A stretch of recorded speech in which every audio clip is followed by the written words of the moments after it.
Kumpiyansa naman si Institute of Risk and Strategic Studies Chair Joey Sartes Salceda sa liderato ni Transportation Secretary Vince Dizon bilang bagong kalihim ng Department of Public Works and Highways.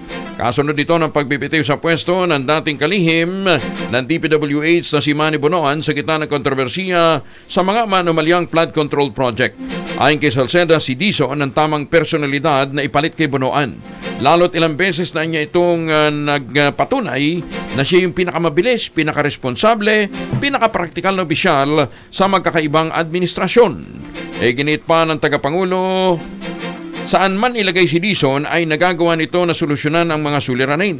Inilarawan din ito ang bagong talagang kalihim bilang isang individual na magaling magpasya, nakatuon sa pagbibigay ng solusyon sa mga hamon, hindi takot umako sa mabibigat na responsibilidad katulad ng ginawa niya sa DOTR.